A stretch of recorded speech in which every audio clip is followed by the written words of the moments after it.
Hey, welcome back to the Metropole Grid. My name is Andre. Thanks so much for tuning in. We got a new deck dive today for a startup deck that I'm a big fan of. This is called Startupmodernism. And while there are timestamps, so if you just want to jump to the gameplay, just go ahead and you can do that. Let's get a bit of a history lesson to talk about this deck archetype because it's a bit of an enduring thing through the history of Netrunner.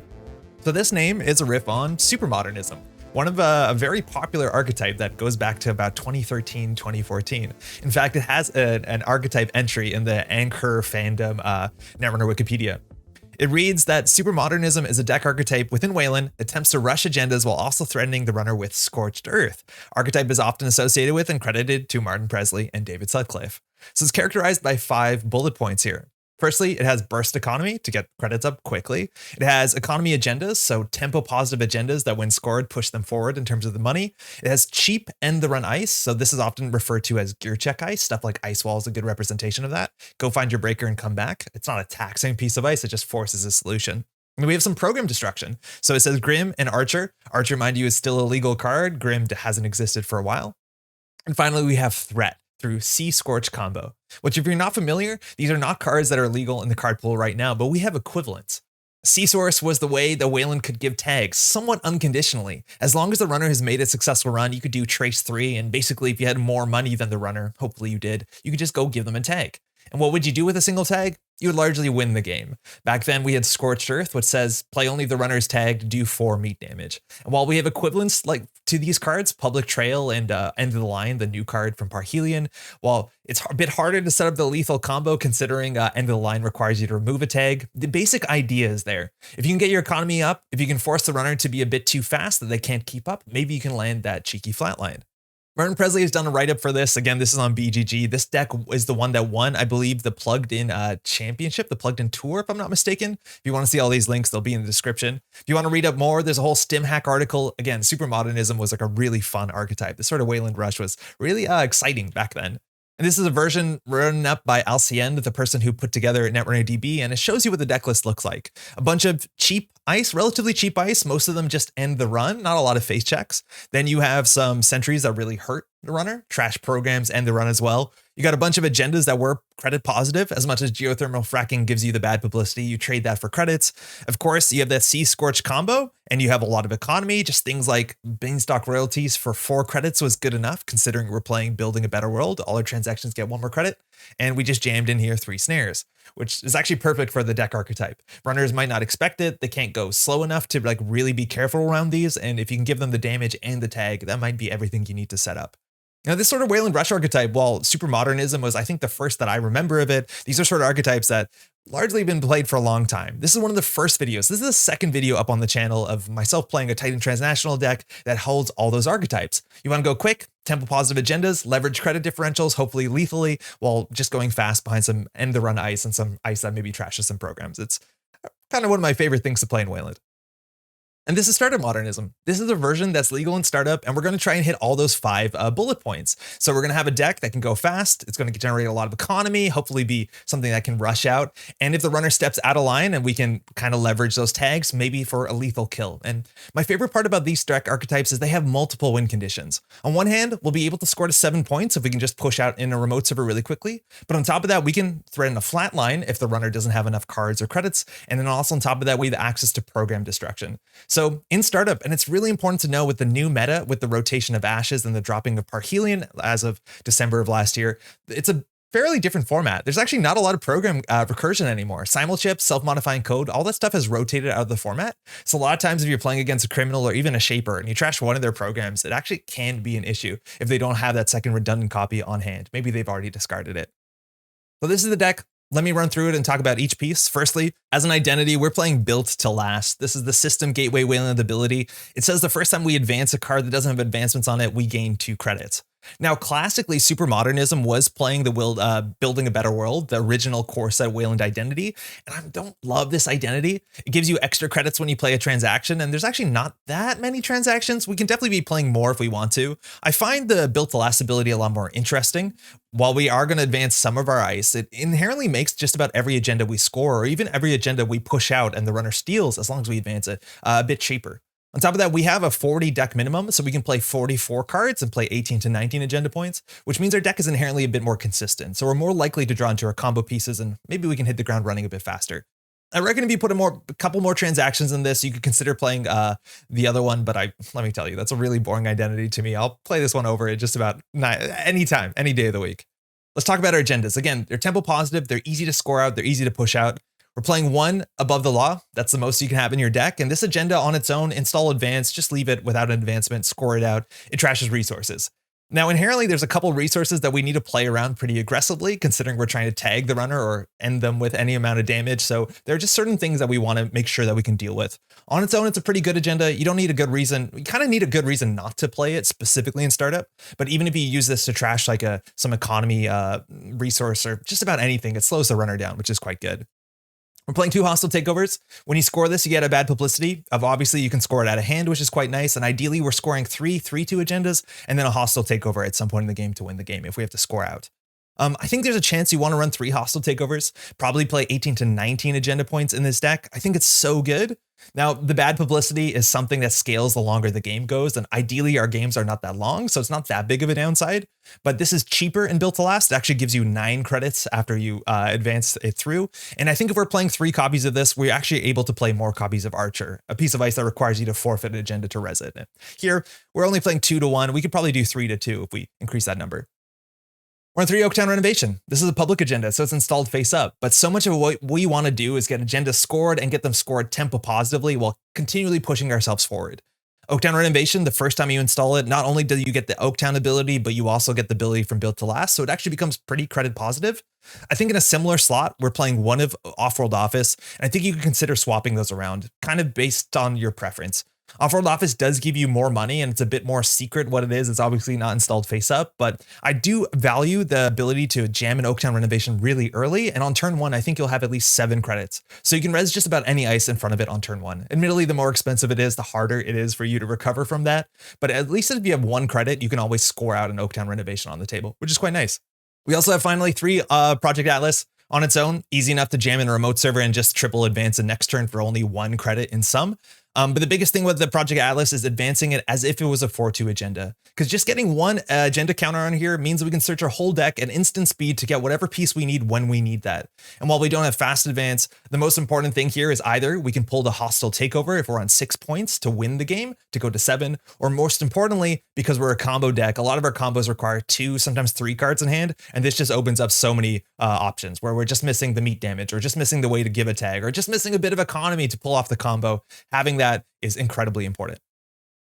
In terms of the assets, of course, we have 3 Spin Doctors. It's really quick, it's good tempo, it's something to put in the remote server, and it gives you a bit of recursion. You'll actually find out that in the modern startup meta, there's a lot of times you have to play multiple public trails throughout a game just to be able to deal with certain resources. So getting some of your combo pieces back in your deck, and it's actually quite important to have a bit of recursion.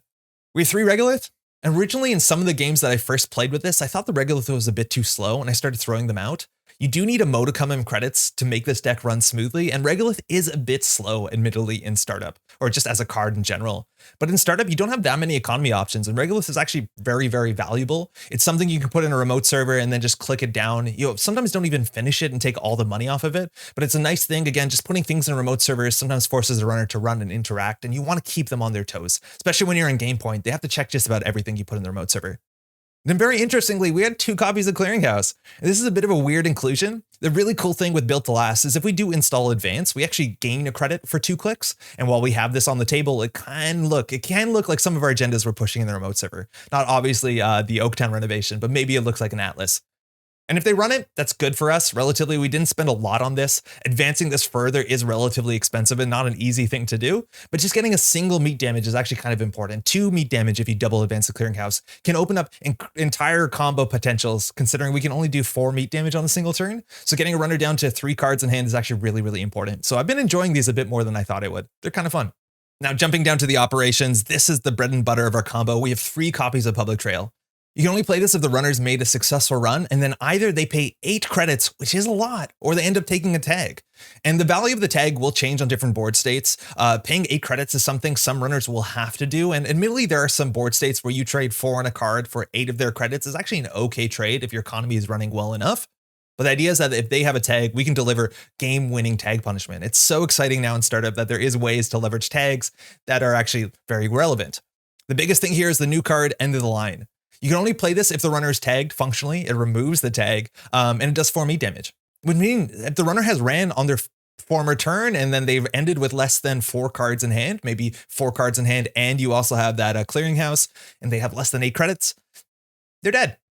It costs you 7 credits, so it's a bit expensive. Again, money doesn't really matter if you win the game as long as you can get to that combo potential, but it's always a thing that you're keeping in mind. How many credits they have, how many cards they have in hand, and it's just another way to fork the runner, where they're rushing to get through your remote server, that you're getting good face check ice, they have to worry about program destruction, and then this is something that's always waiting in the wings. If they ever step out of line, you can end the game there and on the spot. Now, it's really hard to play 2 End of the Line in a single turn. It's almost near impossible because we don't have good ways to give them multiple tags for not multiple clicks. So maybe we can play fewer than this. I thought it was really important to have one in just about every hand. So we're playing 3, but the second and third End of the Line just never get played. So I don't know, maybe we can shift some card slots around, but it is the way that you win about 50% of your game. So it seems quite important. But this is not the only tag punishment we have. We have a single copy of Retribution. And again, single copy might be too low, but if the runner's tagged, you can go out of the way to trash your choice of program or hardware. And it turns out actually that's really important, and sometimes that's equally potent as a win condition. It doesn't exactly win the game on the spot, but again, in Startup, there's not a lot of program recursion in the game at all. So a lot of criminals are running 2 of each breaker, and if you end up trashing, say, 2 of their fractors, maybe they threw out one early, lost it to damage, however the game goes, they might just be locked out and unable to deal with barriers. It's important to know this in format. There's still Endurance, which is a good target for this. There's still Botulus, which is still kind of tricky to deal with, but there's no more Boomerang. So the ways to deal with certain pieces of ice kind of outside of breakers is a bit more narrow than it might have been pre-rotation.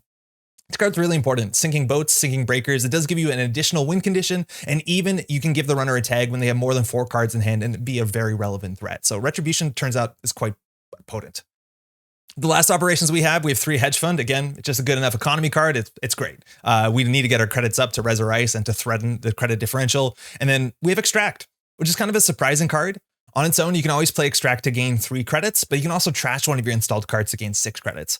And inherently, we don't have any sort of op ability where we want to trash our stuff really proactively.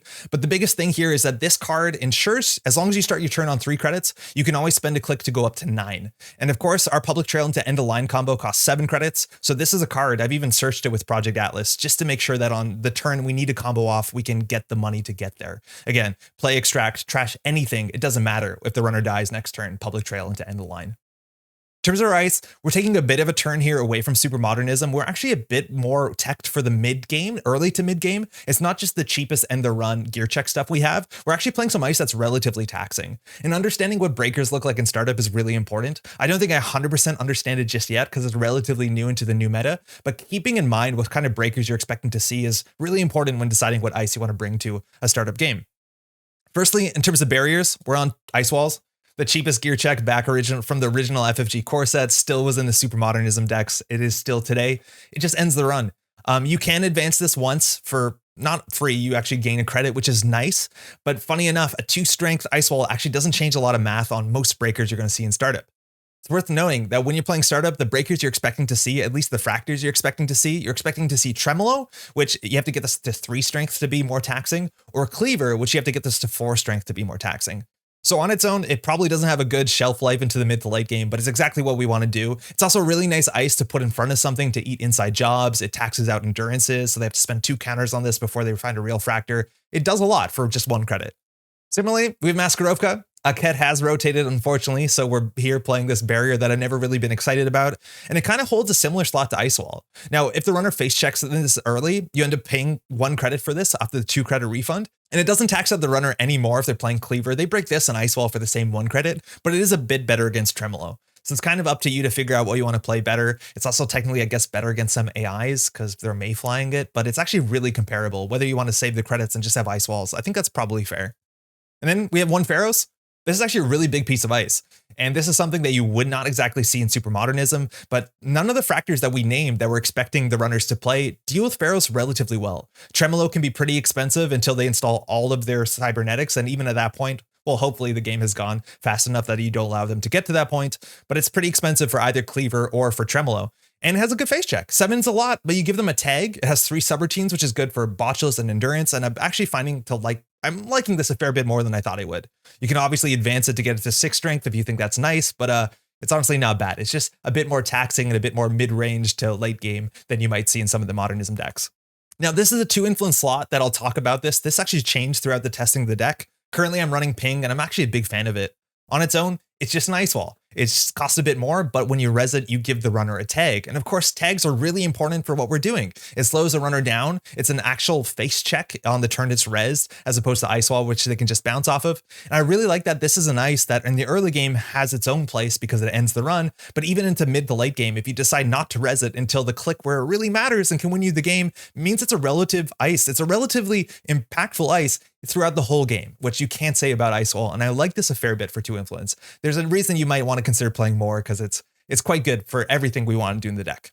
Now, jumping to code gates are actually really interesting. And in this format, you're seeing largely 3 decoders are getting play. You're seeing Unity, which scales up the longer the game goes. You're seeing a Cleaver, which deals with the 3 strength code gates and lower really well. And then you're dealing with Cat's Cradle, which is actually not very good at breaking most any code gates, but it's relatively cheap. And so we're playing Hordem. Hordem is an end the run gear check. It does technically have a face check that gives you the credit back. You can also advance this, but I wouldn't really recommend doing it. Getting this to 3 advancements is not very relevant, and a lot of times people are not going to face check into a triple advanced ice. So again, we're trying to go fast. You don't really have the time and credits just to advance this up to 3. But 4 strength, 2 separate teams on this is really good. It means the Unity generally pays 3 to 4 credits based on the point in the game. Cleaver generally pays a lot without having any sort of support. And of course, it's still a lot of money to get through this with a Cat's Cradle. And then we're playing 2 Mess Nachesvo. Again, I do think our ice suite is better suited for the mid to late game. I love Mess Nachesvo, and I'll take any excuse to play this, particularly in Built to Last, which can advance it and take the advancement off and then re-advance it in the future and have that be a pretty tempo positive play. This thing, again, 4 strength, 2 subroutines is a really good place for code gates and startup, and the subroutines are really good, let alone the on encounter is just brutal. Seeing a criminal try to get through this with a Cat's Cradle and they have to lose 3 credits before breaking this for another 5 credits, that's so much. And it's really cheap and easy for you to refill this. Again, this is a bit different than Supermodernism. We have a bit more legs into the mid to late game, and I kind of really wanted to play this. But you could probably drop the slot and play 3 ping, maybe cut some of those Maskarovkas out, and you'd be in a much more rushy spot. I just kind of value the size. It's a lot of fun. When we go to our sentries, this is all the rig shooter stuff, our alternate win condition. If we can trash the right stuff, we can win the game. Again, not a lot of recursion. We have Archer. Again, you can probably play 2 if you have more hostiles in the deck. I do think there are a lot of board states where you will consider forfeiting a 2-point agenda you've scored to res this, because if this hits and trashes 2 breakers in startup, that can be game winning. Admittedly, something like an endurance can deal with this on the face check if you only res this largely if it does connect most of the time. But again, end the run, trash 2 programs, that can be the difference between winning and losing a game for sure. And similarly, we have Stavka. It's a bit expensive for what it is. It doesn't end the run. You could maybe consider Ballista. I'm not a big Ballista fan, but when you res this, you generally are only resing this most of the time if you can hit the trash programs, either by trashing something to making it 7 strength, or maybe they don't have a killer on the table. This again, if the subroutines connect, there's a lot of board states where that'll buy you either the full game on the spot or just buy you 3 or 4 turns where they can't contest the remote server. So it's definitely very, very good. And that's the list. And let me tell you a bit about the testing we did. Again, that 2 influence slot is not where we started. We actually tried out the list originally on Unsmiling Tsarevna, and I really like Unsmiling Tsarevna. Its subroutines are really quite good. And specifically, if you pay the runner on res, 2 of them are going to fire. And they're all subroutines that work really well with our deck archetype. Either we get combo pieces, either they take net damage, which takes cards out of their hand so we can end align them, or of course they take the tag, which is what most of our stuff care about. At some point also, we were testing out Snare. And again, this was what was in the Supermodernism deck, so you could probably jam a couple more of them in. I don't think people respect Snare, let alone in the Built to Last deck. And again, everything that this card does, as long as you can afford it, really build hard into your win condition. So I think they're both very exciting things. I think also there's other things you can consider with this deck. We talked about how we're playing more into the mid game to some extent with some of our bigger ice we're spending influence on, or just the Pharaohs. And maybe you want to just play more gear checks. Maybe you want to play a bit more burst economy and go faster. I think you could definitely consider cards like Sprint just to filter through your hand, make sure you're not exactly flooding up. Again, it's not the worst thing when you're very jammy. A lot of times you do want a lot of agendas in your hand. And then of course you can also play Planogram, which works well no matter what we're doing. So there's options too. If you want to go closer to the ground, play more just end the run stuff, more gear check, more program destruction, and play a bit more like the deck from 2013. Now, this might be the elephant in the room, and it's going to be very obvious if you watch the gameplay, is that this deck is in some ways a bit harder to play than it was back in 2013. And that's because the amount of tech cards that are present that deal with a lot of the ways this archetype is attacking runners is really high, particularly in startup. Of course, I'm talking about things like no free lunch that allow you to clear tags, and to a large extent to Stone Chip Chart Room that allows you to clicklessly draw cards, which means you can definitely survive and you're not that threatened by things like End of Line. And I think there's actually a big difference between these cards and some of the tech cards we saw back in the day. Back in the day, runner decks would generally play one, sometimes two copies of Plasticky Carapace, depending on how much Weyland they expected in the modern meta. And this card was a bit of a brick in 80% of other matchups you'd see. On its own, it costs 3 credits, and all it does is prevent 4 meat damage, which stopped you from dying to Scorched Earth, but it had no other utility. Yet still, people played this in their deck so they wouldn't lose to this Scorch combo, which was inherently hard to interact with. Now, modernly, cards like Stone Chip Chart Room and, of course, No Free Lunch, they're really good cards. Even in matchups that don't care about tags or hurting you at instant speed, they're just definitely worth playing. And while these cards are definitely more consistent and you're going to see them in a lot more decks, they're actually kind of more interesting in some ways because as a corporation, you have to kind of play around them. Like you'll see in the upcoming gameplay, we play around matches that they have multiple no free lunches, and you can still kind of tax them out by playing quickly, by bursting through them. Sometimes you just play public trails to watch them go, but there's still stuff you can do. So again, that is a pretty strong caveat, is that there are cards that are just kind of stop you dead in your tracks, but you're going to have to figure out how to play around them. And to some extent, it's actually pretty fun, but also watch out. It's not going to be as easy as you think it's going to be. But that's this sort of deck. And let me tell you, I love this sort of archetype. I've been playing this sort of Weyland archetype for basically ever since I started playing Netrunner. And having a deck that has multiple discrete win conditions, either scoring out or killing the runner or doing program destruction, is just such a treat. Because every board state, every single turn, you are sometimes pivoting strategies on a turn-by-turn basis on what's available to you and what the board state looks like. And that's one of the most satisfying things in Netrunner. Again, we got some gameplay coming up. Hopefully you enjoy it. If you like this deck and you're enjoying the archetype, let me know how it goes for you. If you've made any changes or how it plays out for you in startup, I'd be definitely very interested to know. Enjoy the games. Ciao. All right, welcome back. We're playing Startupmodernism today. This is our first attempt at this deck list. It is a Weyland Rush deck. We're trying to score aggressive agendas. Thanks, you too. Behind some reasonable ice. We're playing Build Fast, which is the economic ability, and we're playing against Loup, which is actually kind of frightening because Loup is very likely to be running at least Imp, if not maybe a Marrow, or sorry, not a Marrow, a Carnivore, to trash some of our combo pieces. Now, our early play a lot of times is just a rush out an Oaktown Renovation behind a single ice. The question is, we want to go for a Maskarovka or we want to go for the Hordem. I don't think we can install it. We can actually afford a Pharaohs on turn 1. It's just, it puts us down to 0 credits. We're going to keep this hand. But the short of the long is we want to rush out. And I think generally barring Botulus, which deals with the Hordem and the Maskarova, I wouldn't say equally well, but the Cleaver deals with the Maskarovka really, really well. The Hordem, you have to buzzsaw. It's really awkward. So I'm not sure which one we'll start with. We'll see with our mandatory draw. Public Trail's nice. Again, the idea of their deck is we want to go fast, and it's hard for them to keep cards in hand at the same time as respecting Public Trail into either the Singleton Retribution, but more likely the End of Line. So we'll just start here. This gives us up to 7 credits, or 8 credits. Oh, okay. We actually could put the Pharaohs here. Pretty good with that. It beats Botulus. Let's go. I don't want to spend that much money, but we will. Steelskin to open, that's good. Again, not that we care so much about this. We're going to do all our damage in one burst, but yeah, I suppose it's nice. We have no damage on face check besides one unsmiling Tsarevna. And we're checking here. And normally the face check with the Maskarova could be free, but we're going to give them a tag, which is something they probably want to deal with. It costs them more time and more credits, so it's a bit of a face check penalty here. And with 1 credit, we can still score out the Oaktown Renovation, which is quite nice. And now it's hard for them to run HQ and trash something while also still respecting the tag. They have 7 cards in hand. Don't know if they're expecting to lose money on the face check. I think Messna Chest was the other really, really good ice. We're only running 2 of them, but fantastic. Just a finality there. Going to take a core damage. They lost the Light the Fire, so you're going to see 3 cards off the top, and that's going to lock us a bit. We have very little shuffling abilities. So Oaktown, we're on 10 agendas. They're going to have to steal 4 of them. So they didn't trash anything, and they're going to float a tag, which they're going to know if we're drawing into any sort of punishment. They didn't trash the Regolith. They have a retrieval run, which made me think they might be on some bigger stuff here. We can just score this out. It's probably safe. It doesn't get Botulus, it doesn't get chiseled, so we don't actually have to score it out. We can just do that to start. Now, icing up R&D doesn't make a lot of sense considering we know it's safe. So I think we can just ice up HQ to make sure we don't get imped or any other sort of pressure. And this is the 1 ice we can res here. So we're taking a bit of a risk here. But again, with the tag, I think they know what this card is, so they're going back to trash it. Yeah, they're trashing it. It gives them a card and a credit. They're still floating a single tag. There's not a lot of ways we can punish them. We would love to be able to get something new in the remote server. Now we can also keep advancing this just to make more and more credits. It's pretty wild when you see an agenda just sticking on the table, but it's pretty safe here. So we're gonna have to ice up R&D. We'll at least advance it once. Can't really hedge fund here. We can put something else behind the server, but I don't know if we want to put a regolith in. It's like very comparable to just advancing this. I do think we have to ice up R&D, and I guess we'll just advance this once more and score it. It gives us up to 6 credits, which means we can res all of our ice, regardless of the order they hit them, because this is 3 credits. This is 1 credit. Fermenter is good. Still have the tag, and they have to watch out that they always keep 4 cards in hand. Let's start with Spin Doctor. We just want to get an agenda in the remote server. We want to go as fast as we can. That's perfect.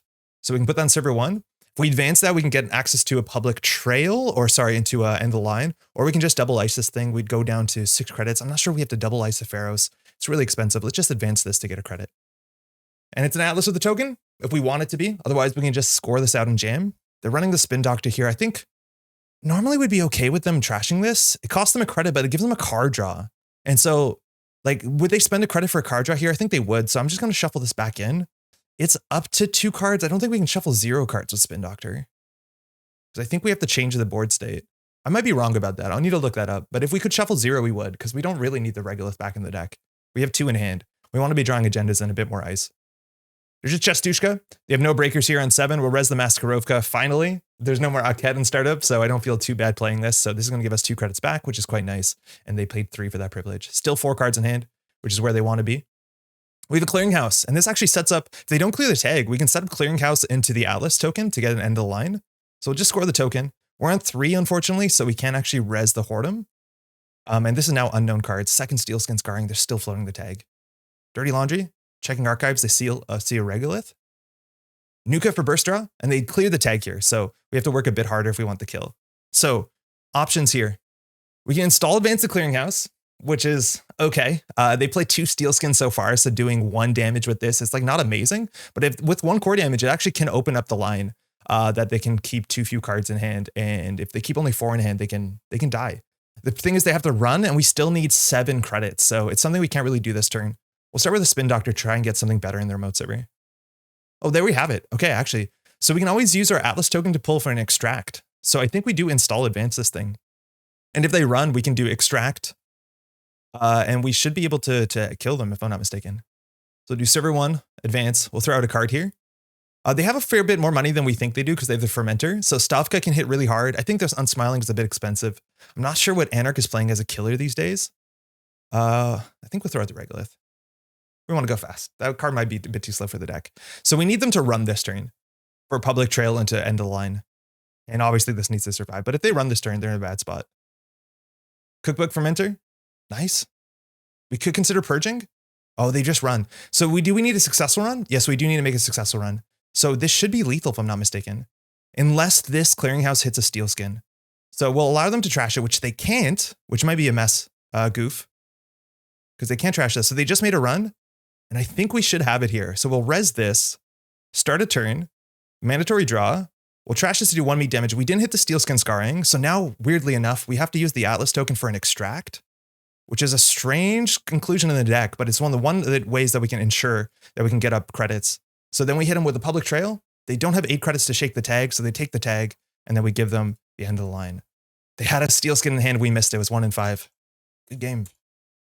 That's the idea. We want to go super fast where it's hard for them to keep up with some of our good ice while we want to push out. And then we have some combo lines. So we obviously have the public trail and to end the line. Now, they need to have less than 4 cards in hand. Taking a single core damage makes it easier, but that's kind of the idea of why we could consider pushing out, the clearinghouse. If we want to advance it twice, we get a bit more window. We get a bit more reach, I mean. And then on top of that, we have the access to pull 1 combo piece we're missing. Right there, all we were missing is credits. And obviously they did make a mistake running the Spin Doctor. They couldn't really afford to trash it, so we had no reason to pop it, but we didn't want to pop it because specifically we need a successful run. Let's run this back. This is fun. All right, we're back in Startupmodernism. Here goes. Best of luck. Have fun. We're trying to rush out agendas while at the same time threatening a kill condition with public trail, whether that is into retribution, ideally end the line. Sable is pretty difficult. It's kind of feast or famine. There's a lot of central pressure. Now, a lot of Sable decks aren't amazing at contesting the remote as easily or as quickly as some other IDs. So generally put more cards in their deck that interact with Mark. So you do have to watch out for inside job. On turn 1, we could do install Ice Wall, install Hard, and put the Offworld Office behind it. Unfortunately, we just don't have the credits to res all that stuff. That's going to be 5 credits to res, and we'll only have 4 credits. So it could be like really risky and jam out an office behind like a Hordem or Ice Wall, but we just like straight lose to an inside job. We can consider it. We can also play slightly slower and ice up central servers, which actually might be correct. I do think that you get a lot of value from the mark stuff. It might be actually worth it just to shut that down before doing anything aggressive on our own ends. It's hard to tell at this point, but a lot of these Sable decks are just have so much value hitting their mark that is probably worth stopping that. All right, we both kept, and we're off. Okay, I feel with this hand, we probably can just like ice up both centrals. Inside job is really nice if we put our ice wall on the outermost of some other ice on our remote server. So I think we can just do the double central server ice. Now, mind you, we are playing built to last. We can advance our stuff instead of getting a credit. Doesn't really matter with Hordem. Triple advancing this might not be relevant, and it's really quite expensive after the first advancement. So we're just hoping that they get a mark on a central we don't care about. Archives mark. That's actually usually the best mark on turn 1, especially if they have like a Carpe Diem or a Dirty Laundry, but we'll see. We'll see if they're also like a Virtuoso gamer, or if they're maybe they're just playing Penny Shaper, which I feel like most people are. Into Penny, that's nice. It's credit neutral the turn it comes down. No free lunch. That actually deals with our nonsense pretty well. They do take a core damage with a Zenith, and they lost an overclock. And they're going to hit archives here for a card and 2 credits back for free, which is quite nice. And by for free, I mean clicklessly. So icing up archives, even with the ice wall, might be fair. We can see if we can just lock them out. And so that all this engine falls apart. Above the law. Okay. So again, we want to double ice with our ice wall. Otherwise we lose the inside job. It'd be like they only have 2 cards in hand. If they roll archives mark again, we're in a pretty awkward spot. I think we could just consider pushing out the above the law. We could do install. We could draw once. Yeah, we'll try it. This is a huge risk. Again, inside job gets them there. A single breaker gets them there. A mutual favor gets them there. They might not have clicks to do everything. And sometimes this ice looks scarier than it is. But if the above the law comes in and trashes either the info bounty or specifically the no free lunch, which actually might be more impactful considering our win condition, that can be relevant. 3 credits on the card. Markers R&D. Zenith chip gets a draw on successful run on central server only. So it's a bit less flexible than Dream, what's it called, DreamNet, but it is in some ways cheaper. And at least it's a hardware. I'm not actually sure what we trash here. I feel like we kind of have to threaten the no free lunch, but that feels bad. I think we do deal with the info bounty. It's just they're running multiples of both of these cards, almost definitely. Tread lightly on R&D. That's wild. So if we want to pay 7 credits for this, they would have no clicks left. I think this card is a bit undervalued potentially in the format, but you often see this for a remote charge, right? Because here, if we don't res, admittedly, it is 2 credits and a card. So I think we can afford to res this here. That'll drop us down to thinking. So that's 7 credit res. Once we res for 7 credits, we go down to 2. It fires, we go down to 3. We can score this out. We'd be on 2 credits, so HQ would be open. I don't think we res here. They've already got their Zenith chip draw, so it's just like the 2 credits and the free access. So they paid 1 credit to get 2. So yeah, that's okay, I think. Okay, above the law. First advancement gets us 2 credits, so it is pretty cheap. We can trash something here. It's either the bounty or the info. Sorry, the bounty, the no free lunch. And no free lunch probably might be correct. I'm going to go for the info bounty, though, because so much of the economy of the deck might be tied up into that. And we have 2 ice centrals. Maybe that's actually wrong for that reason. R&D's the mark. We have an off-world, but again, I want to double ice this. Just so we play around inside job. Admittedly, ice wall on the inside is not great. I think most of the ice in our deck ends the run, though. So it's more so that we can res the cheap thing and they don't bypass like a Mess and Chesvo or something more expensive with a worse face check. And I also put 3 copies of Regolith in his deck, and I think we might cut them. Like, I feel like we're generally going a bit too fast. Maybe we could slow down and pay a bit of a slower deck and maybe even put in like mutually assured destruction. Archive marks is just the same as drawing, but it allows them to also mutual favor here. It allows them to put Carmen down cheaply. There you go. And Carmen is worth, it's hard. It's like program destruction in Criminal is really good, but if you don't play programs, you don't have to worry about program destruction. So if you're playing your Carmen, you're kind of committing to later playing anything else. Well, this is why we don't want the no free lunch. In theory, we couldn't have flatlined, but we could almost draw up. Okay, I wanted to see if we can jam an agenda. I think we can just jam either the Regolith or the Clearinghouse Advance. I think we just do this. Don't laugh at Carmen. It's startup. I think most people Carmen. I think Carmen now, Bagalter rotated from startup. So the killer spot's like a bit of a question mark. I think a lot of people are Carmening. I think Revolver is a bit maybe underplayed. I think it's really quite good. And it deals with some of the sentries you're expecting. But Carmen's not bad for 3 credits. It's just no Bagalter, but that's kind of the point of rotation, huh? So this is the combo we have, right? And unfortunately, if they keep the no free lunch, that doesn't work. So we're gonna have to figure out how to trash that. I don't want to pay 4 credits and then pay 2 more credits to trash this. Generally, they should not pop it. They should force us to trash it, so it becomes a 6 credit play. That's really funny. Yeah. Pat was playing some Carmen a while ago and we made fun of him. But like in Startup, I think it's one of the better killers you have access to. So what can you do? HQ's the mark.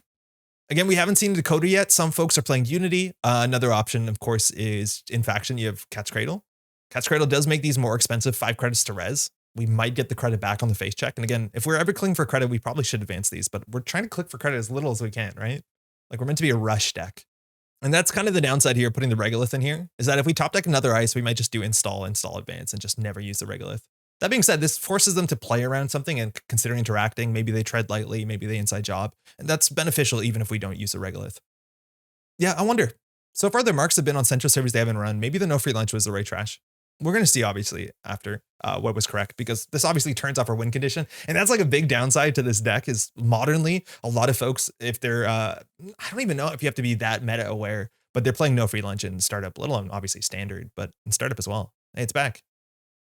HQ, we're going in. It's a Hortum.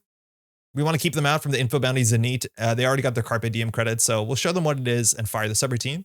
It gives us a credit back. Not the worst. Ends the run. And a 4 strength is actually pretty good. It's well positioned. And against not only Buzzsaw, which is somewhat common, but also Unity has to work a fair bit to get the 4 strength, at least in the early to mid game. Hortum seems actually kind of good right now in Startup. Like, kind of better than anything else. Oh, sorry, better than Enigma for sure.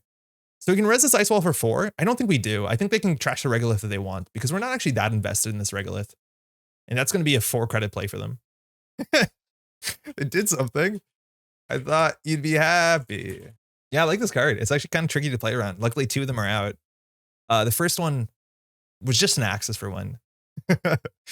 Yeah, sometimes you want to see somebody res like a Hortum for a 7, let alone 8 with Cat's Cradle. But yeah, we usually don't. I think this card's kind of nice. And it opens up. It's like a nice way to pressure remote servers specifically when Sable is like more mark focused. They can trash as they want for 3. That's a lot of their money again. And they're at the point where like, if we do a public trail, they might just crack the info bounty because we could either retribution their Carmen or obviously they can lose on the spot. So we could trade 4 for 2. They trash it for 3 too. Yeah, okay. I think we have to do it now. Like, I feel like this is our window. From this point on, it doesn't seem like they have a breaker, so we could do install advance the off-world. So we'll go here. This is pretty expensive, admittedly. But now they probably have to remove the tag. They should actually let us in theory. Well, sort of. They can let us trash the no free lunch. We can trash the info bounty, which is a bit of a problem, but it's on them to react here. They don't have 8 credits. And this is kind of what we're trying to do in our Startup Modernism deck. If we trashed, by the way, if we trashed the no free lunch like a turn ago with, or 2 turns ago with Above the Law, we would have won right here. But maybe they would have played differently. All right, they just removed it now. But here they have 5 credits. I think this is a bit of a risk, but we have to take some risks here. And we have more public trails in the deck. We res this Ice Wall for 1. We still haven't seen an inside job. Maybe those are the slots of the other one, tread lightly. But if this gets pushed, we make a lot of money off of it.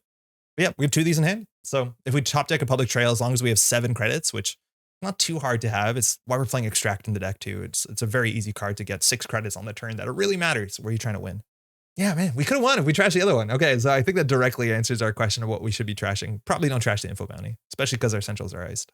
Okay, they're running here. So this is actually really interesting. R&D is the mark, and it keeps them off credits. This gives us 3 credits, which means if they do public trail, or sorry, if they do, what's it called? If they do find the last tread lightly for their remote server, we're 1 credit short of resing. I will take that risk. Again, it's 1 in 35 if they're playing all of them at this point. And we can still res the Ice Wall. Yeah, they're going to force us here. That's fine.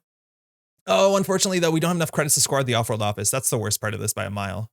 I forgot, we're 1 credit short, so that's on us. If we put the Stavka there, it's okay. We can advance this once. I think we have to. We'll advance this once. It messes with Tremolo. It doesn't mess with Cleaver. And then we can put the Stavka in front of it as a bluff and then just click for credit. That's not great. We could just click for 2 credits. I think we have to kind of hide this a bit, but like at least this turn we'll maybe have enough money. We probably should have let R&D go through. I forgot we'd be 1 credit short. They forked us. That was a really good play from them, forcing us to res both. If they just ran R&D and did nothing else, I think that would be not as great. But the fact that they put our money where our mouth is actually bought them a good window here. On 3 credits, we're threatening Maskarovka. We're not threatening Hortum. We're threatening largely Maskarovka, Enigma, maybe a Magnet. So there are some end runs here that could not be barriers. I don't think there's any sentry that's really relevant on the remote server on 3 credits. This is another thing, like putting your Carmen down, if you're worried about sentries, like if you just don't play programs, you might be a bit safer. Because now this is something we can threaten if we do get the Stavka off. And if we trash the Carmen, like it's okay. Another no free lunch? Yeah, Tech War. We have to expect that, but that's fine. We're going to try and score on the remote server. Stavka Ice Wall is a good server. All right. This goes us down to 7 after we score it. So halfway there. We have to score 2 more agendas. Hopefully one of them is a hostile, which means we can score it from hand because we have no other fast advanced tricks. And I do think icing up centrals was almost definitely right against Sable. Just slowing down 1 turn does buy us a lot of breathing room. How much is it for Carmen to get to a 7 strength Stavka? 6 credits. It's not actually that bad. It's doable. Triple draw credit. They have 7 cards. You're going to discard 3 of them because they do have a core damage. They threw out a Panweave. Sometimes hard to play that if you're holding other stuff. They threw out a Zenith chip. Wow, double Panweave. They're definitely on Tremolo considering the amount of cybernetics. So getting this up to 3 strength, I think matters. We have an archer. Install advance on this is like, it's okay. It's not amazing. We can draw once first to see we have something better. Getting our credits up is actually kind of more relevant. They threw a 1 pinhole. They might have another. Install advance. This does 1 meat damage, which like, that's okay. It can be relevant on turns where we're setting up a kill, but with the no free lunch, we can't really. Click for credit, we might as well advance, right? I think we agreed that that's the case. Like, I don't think they're going to pro ice destruction us, so we might as well advance. We also have to keep in mind that their name is Deep Dive and Bloke. They probably have a deep dive in their list, especially because it's Sable and we've seen no influence. So they might be on like 3 deep dives. For that reason, we are going to want to ice up centrals a bit more. We have no like defensive upgrades or any sort of tricks to like really make it difficult, like Chrysium Grid. This is just a card. Yeah, maybe a mutual favor here. We might as well do that. Yeah, there you go. So we'll see if this is Tremolo. They might be checking their remote server. Again, if they play something really expensive and run into the Stavka, we can always like Stavka away the Cat's Cradle at this point. But I think they're going to be hitting HQ, which is kind of expensive, right? It's kind of really expensive. It's 5 credits unless they want to give us a credit, which they could give us a credit. And luckily HQ is clean. It's more about R&D right here. There's other ways to build this deck, right? Like you can play more 3/2s and play Trickle Light and play more of a fast advanced deck. That actually might be accurate because we're playing, right? Like we're playing into tech cards that are pretty common and we're giving them outs. Like we're trying to go fast and kind of be on the nice edge, but we could play some things that are less interaction heavy, if you want to call that. Now, mind you, our code gates are 1 more expensive. There's the Waken Plant. So now going HQ really matters because you get a lot of value from it. Carpe Diem. This should load in the image at some point, I reckon. So this is 4 strength. So it's 3. They're paying 5. They could give us a credit here. Now the Waken Plan gets charges when it makes successful runs, and they use those to bank off of multi-axis R&D, which is really good. We might have to refresh. They saw end of the line. Oh, he's terrifying. I do think we're going to have to put the Archer up on HQ. We won't res it unless it actually hits something. But if we trash the Cat's Cradle, we're in a good spot. We can't let them get a Waken Plan. And once the Chezo comes down, it's a lot more doable. All right, we're back in. We lost connection for a second. Okay, so we have to ask ourselves, can they deal with this remote server? I don't think they can. They probably can. It puts us on game points so we can win off the hostile. So we can do install advance. We could even put the Archer in front of it. It might be a bit unnecessary. It might be better just to put a Maskarovka there. I think that'd be fine. Yeah, I think we're going to go for it. Obviously, Regolith is nice. This advances for a fair bit of money. And then we can get the Maskarovka in front of that. That's important too, because it means they can't stop K inside job. And to run the server, right? Like, with the cool thing with Maskarovka, admittedly with Tremolo, I don't think it's that cheap to break. I don't think they're on Cleaver. But this is a card that doesn't scale amazingly well. So if we need to trash something with a Stavka, we could just trash this. We need to keep our ice on centrals. Maybe it'd be the ice wall. I think this is probably better into Tremolo. Archives with Mark. That means it's a free 2 credits in a card. It's pretty good value. I do think we just want to get like an ice wall or something here that forces them to spend some amount of credits just to slow them down. Keep losing connection for a second. I think we're fine. Now, this is a face-up agenda, and I think to some extent you could replace these with like off-world offices and play that game. Now, ideally, these are a bit more tempo positive, at least sort of. I think at a whole, you get about the same amount of credits, maybe slightly fewer, but allows you to like advance this while also advancing board state. I don't know. It might actually be wrong. Maybe you want to play off-world instead and have it be a bit of a bluff, especially when you're losing the game. Putting an agenda into a remote server and being like, I know you can get in, you know what it is. That can be an issue. And unfortunately, our fork is like totally eaten by this no free lunch. Katarga, whoa, cool. 3 influence. They can recur a card here. We'll see if it's it's not the Zenith. It's the I'm assuming they're gonna get back like the what's it called? The make us spend more money card, right? That would be pretty good on the remote server. I don't think we've seen a reprise. What can they pull back? Like not Pinhole. Probably Tread Lightly, honestly. Maybe a Dirty Laundry or Overclock, but Tread Lightly actually seems pretty sick with 2 unresed ice. That being said, like they still have to deal with the ice wall. Maybe they just get the mutual favor back. That could be reasonable too. This is a lot of influence, and having recursion and criminal is like kind of interesting, especially the fact that you can play it clicklessly while running your mark. Like that's really cute. Got a lot of choices here. All right, so on the Katurga, it looks like they pulled a Tread Lightly. They've drawn cards, so there are 5 at hand, so they could just tread lightly this remote server, but they know they can't deal with the Ice Wall. But we have to play around the fact that we know that they have a tread lightly in their hand because of the Katurga. Sure gamble, they're on 9. So now we can be on game point. We can just score this out, and we ever top deck one of our 2 copies of Hostile, we can win on the spot. Now, I don't think we need to leave this in the remote server. Let's just go to 6 points. And they have a bit of a setup here. Again, with the Awaken plans, they can lock the top of R&D. They can see the top 2 cards, which means we'll never be able to like draw agendas unless we have a shuffle effect. And we haven't seen any spin doctors so far. That's the only shuffle we've access to. I haven't seen Chesba yet. They drew a lot. I do think next turn we can jam the clearinghouse in the remote server, and even if they tread lightly, it forces them to spend money, which is great. And at some point, we're going to public trail them if they made a successful run. Just not that turn. The question is, do you spend 8 credits or you pop your no free lunch? I do think you don't spend 8 credits. I think you do pop the no free lunch. We're going HQ again. Should be a valuable run.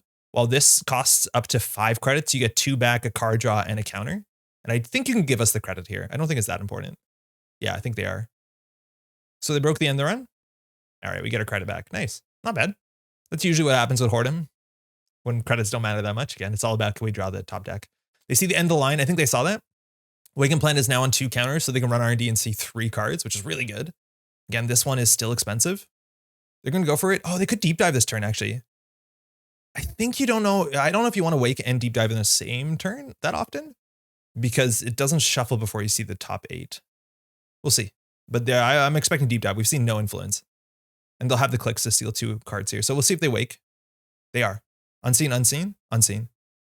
So 1 agenda. That means they're going to see basically 2 fewer cards if they deep dive this turn. And I think they are, which might not be the time to do it, but maybe you have to panic here. Also, the bad thing about the deep dive here is it shuffles the deck. Admittedly, they can steal the Hostile and the Project Alice and be on game point. But if they didn't shuffle, they know we're not drawing the win. Uh-oh, this is bad. All right, they are deep diving. Okay, cool. So we have 1 turn here. We can't get deep dive next turn, I don't think. So we have a Stavka. That's probably worth. You're safe. So we're just going to ice up R&D heavily. At least at a point. So I'm going to public trail. Again, they can just remove this with the no free lunch. That's totally fine. So that we need to shuffle these back in with Spin Doctor. So they're going to clear the tag. That's fine. So I think we do have to ice up R&D. The Stavka will hit the Cat's Cradle potentially, which is good. And I think we put something in the remote server. So now they have like a fork here. We know they have a tread lightly, but that's fine. They still can't deal with a barrier. But we're at a really bad spot where single access wins the game. At least at this point, they've emptied their wake.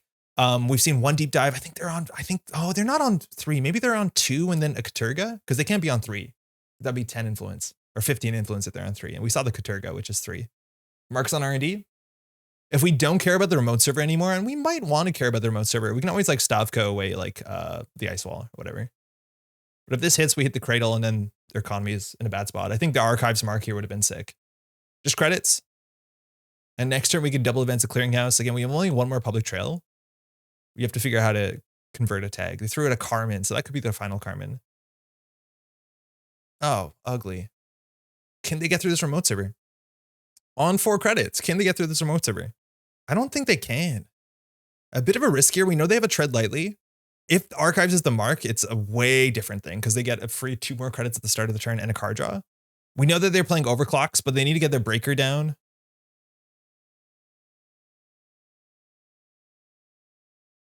Well, can we advance any of these? No, not really. Advancing the Ice Wall. So we're going to need 7 and we're going to need 3 more credits each. So I think we just do credit.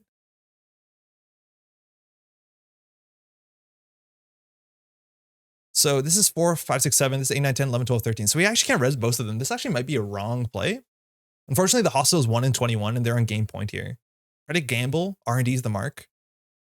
They just tread lightly. They can't deal with the Ice Wall. So they need to also be able to like get through. They need a Fractor this click.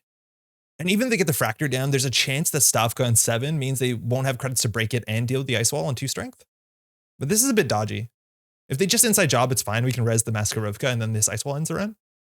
I think if they do like Fractor then inside job, it's a problem. Steel Skin to draw 3. I think we're okay now because there's no single run that can get through the remote server. Yeah, I think we're okay, but barely. Yeah, we should have trashed the no free lunch a long time ago. Of course. Steel Skin for draw. You're seeing it more in criminal decks. I think it's criminal doesn't have a lot of draw in faction, barring the Zenith. And now with like all this stuff that does, you know, damage to yourself, like all the cybernetics, it makes a fair bit of sense. I like it. Just a Chesva. Oh, that should be it. We have in the remote server, finally our first Spin Doctor. We're going to advance. And that'll take us there. Good game. Yeah, it was a close one. But yeah, the deep dives are scary. It's just hard for us to deal with that. We want to push the remote server. Thanks for the game, eh? But yeah, credits are tight. The tread lightly actually matters, and economy for the corp is not as strong, I don't think, as it used to be an old startup. I don't know. Maybe we can take the time to empty the what's it called, the regulates, and go a bit slower. But I want to go as fast as I can. What if they should have got the mutual favor back? I think it's still interesting because their remote server is difficult, and then they still had to pay credits to install the refractor, and I don't know if it helps that much. But it's interesting. The tread lightly forced us to play a bit different, which is kind of cool. All right, Startup Modernism. We're a rush deck. We're trying to go fast.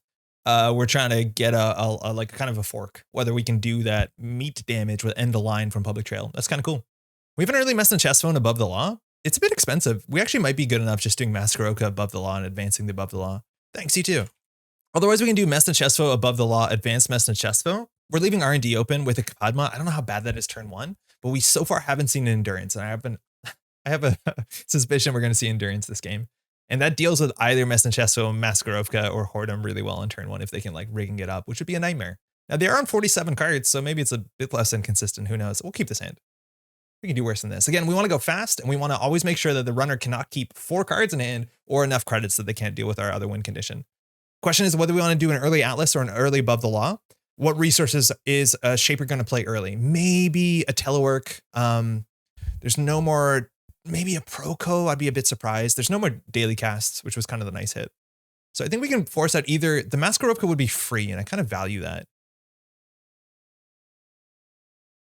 We can also ice up R&D. If they run this will be on 3 credits, we could res this be on 1 credit, and then no, on 2 credits. We could actually score out. I just need to do the math here, right? So if they run this and we get the face check off of it, right? We're on 4 credits. If they run this, we're on 1 credit. Okay, no, that's not good. No, that's bad. Res for 4, get 1 back. So we spent 3. No, yeah, that's not good. So I think we just advance this once. Kind of shows us an agenda. The face check on the Mess and Chesto is probably more relevant because we want to keep their credits down. Mess and Chesto, though, is so much more taxing once it actually is advanced, and we actually had the clicks there to do it. Crashing a Nuka with and above the law, would we? Okay. Dirty Laundry R&D, they can charge the Nuka. Okay, so now we can. That's actually kind of sick. Top of R&D, no trash. Dirty Laundry gain 5. And they probably want to install a card here. We'll see. Just Creative Commission. That's just about the same thing. So we have the end of the line. They know it. So we can do advance, score that out. Trash the Nuka, nice value. And if we get the Atlas behind here, it's okay. Is there anything else we want to do? Icing up R&D doesn't really matter. They haven't played a boat just yet, but this is still defensible behind a Masquerovka. Now this could look like a Spin Doctor. It could look like a Regolith. There's a couple of reasons they want to charge this. Scoring out an Atlas with no counters. Oh, I love this. This gives R&D pressure and HQ pressure, which is super, super valuable. You see the Mess and Chesto? It's probably going to end up on R&D. It's our most taxing piece of ice. And they trash the Spin Doctor would be a bit upset. Again, I don't know. We might just advance this and leave this because this getting a counter on it, it's so important. Considering if we have 7 credits and we draw like a public trail or pull the public trail with the Atlas, we can win. Oh, that's so good. Oh, that's disgusting. And again, they can't charge this with Padma's ability unless it already has a power counter on it. So if they fully empty it here, it actually means they have to run HQ. So there's a fair few board states where I don't think you use 2 counters, you use 1. Exactly like they did. Love it. Off-rolled off the top. Unseen on top of that, I mean. So off-rolled 2nd card. Now, admittedly, that they're on 10 credits, like as long as they're above 8 credits, they don't have to worry about the public trail as much as it is a credit tax for both players. It's a pinhole. Okay, so they're going to know that this is an Atlas. It also gives them a Wake and Plan charge, which is terrifying. But they know it's an Atlas behind something and they have enough credits. Okay, extract. We can make it 2 clicks for 6 credits or 1 click for 3. Interesting. I do think we want to advance this no matter what we do with it. We can also like overinstall it with Spin Doctor, but I think we want to make sure R&D is locked up. So R&D, we can advance this once. The problem is if we res this, we can't res the Masquerovka, so I think we have to extract here. He actually could trash the Atlas and then like put down a Spin Doctor in some world, but I think we're just going to get the 3 credits. This card's just good enough because it makes sure that we can get on the turn we need to get it. We can do public trail into the line, but it matters on their money. They're just drawing 3. I think they saw the Mess and Chesto, right? Like they're pretty sure they know what this is, and it's such a bad face check. It's really hard to deal with this. Boat is the best, but at least it spends 3 credits to go through it. And I think next turn we'll probably advance the Atlas. That also helps. That's a really good card to deal with our combo. So we can advance the Atlas once, put the Hordem on it, and then just chill. I think that's totally fine. We could also consider icing up HQ, but I feel like we need to protect this one. So we're on 8 credits, so we need 5, 9. We need a lot of credits. I'm just gonna click for a credit here, which means we should just advance something. Oh no, because everything is advanced once. Undo. I don't know, this shows that it's an advancement. Like the advancement on this is not relevant. Like sometimes it seems right to do this. I'm not convinced it does. It's like hard to tell what the runner thinks, but now they know it's an advanceable ice. So that like it narrows the pool down, right? They know it's not a magnet. They know it's not a insert ice here. Stavka, Colossus rotated. So they generally know it's not a sentry. And I don't actually like advancing this. We probably should just take the credit. There's the endurance. That's a problem. That's a big problem. Can we res both of these? Yes. So if we res the Mess and Chesto, we go down to 4 credits. Yikes. 4 credits. I think we don't do that. I think their economy is destabilized enough. Admittedly, with the stone ship, if we public trail them, they just draw 2. But I don't think we can afford to res this because we need to keep 7 for this. Admittedly, thinking if we res this, they go down to 1 credit. The Mess and Chesto drops us to 4, and then they run this remote server. Yeah, it's hard. We have to start taxing out the breakers for sure. This is tricky. If we res this, we go down to 4, which means that next click they can run the remote server. Obviously, they're going to see like up to 4 cards. They'll probably see 3 cards if they do the same thing they did last turn. They charge the boat, right? Yeah, they charge the boat. I don't know. I don't know what's right here. I think getting the Atlas with the counter is more important. Admittedly, they can still run here, but at least their boat will be empty. We have a Spin Doctor too, so if they lock the top of the deck, we can shuffle it in a turn or so. And now if they do that this turn, we don't have to worry about R&D for the next couple turns, barring the Padma ability, which means we have to worry about it, even if there's no agendas here. Trash the Spin Doctor, that's totally fine. Creative, good money, okay. Mind you, also scoring on the Atlas gives us the ability to shuffle the deck, which means we can always just get the card that we need, let alone if they ever lock us, we can deal with it. We have to ice up HQ now. They should be running once a turn for sure for endurance, so might as well be HQ. Jailbreak HQ, if we lose our Spin Doctor, we're upset. We could pull a snare here. Not worth doing. Pharos, end of the line. Okay, good. Endurance on 6, whoops. This card's probably still really good in startup, huh? Probably better than most other stuff you can do.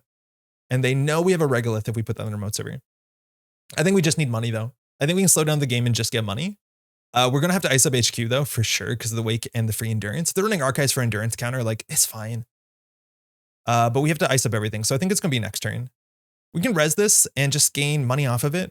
Again, so if we do that, it gets it done sooner, but we spend 2, gain 6, so we gain 4. That's fine.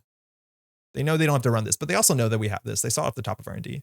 But we need to get something big, and Pharos is actually well positioned into endurance. It's one of the few Weyland cards that has 3 subroutines. Flux Capacitor? Maker's Eye? Oh no. Okay. So Flux, I've never seen this in play yet. The first time you break a subroutine during each encounter with host dice, you may charge a card. Okay. Well, I think that's probably fine, but I think they're going to lock the heck out of us. We'll res the Mess and Chesto. We'll make them lose 3 credits. Now, this is 2 boat counters. They loaded the Waken Plant, so they can see up to like 6 cards here, which we can lose on the spot. But now every time they break this, there's only 1 boat counter because they get 2 back. Or sorry, yeah, they get 1 back. So they pay 2, get 1. Yeah. So we'll see how many they access here. We can fire Snare, which would be lethal. I think we have a Snare in here. So hopefully they see a Snare. That'd be nice. Oak down, not good. How many are they seeing? Oh, they're seeing everything they can. Wow, they didn't die Snare, but it's a 1 in 30. So we don't have enough credits. Public Trail end of line is 7. So we could do it next turn. We could like hit the Regolith, use the Atlas, hit the Public Trail, and then they have to pop their Stone Ship. We probably could just Retribution the Endurance though. And I think that's fine. The problem is we don't have that combo piece. It's only 1 Retribution. But if we sink the boat, they're actually in a really bad spot. I think we have to Retribution. I don't think we have to worry about the kill, especially when they have Stone Ships. Hey, no worries. The drawing? Okay. Oh, sick. We have the Public Trail. So I think we just throw this at them. They can't pay 8. So if they're worried about the end of the line, in theory, we should have maybe Regolith first, if I'm not mistaken. But if they pop the Stone Ship, if they don't pop the Stone Ship, they die to end the line as long as we click the Regolith once. But otherwise, we're going to sink the Endurance. So they're respecting the end of the line. Admittedly, we don't have the credits, but they're going to pop the Stone Ship if they'd like to right now. We can't either trash it nor kill them.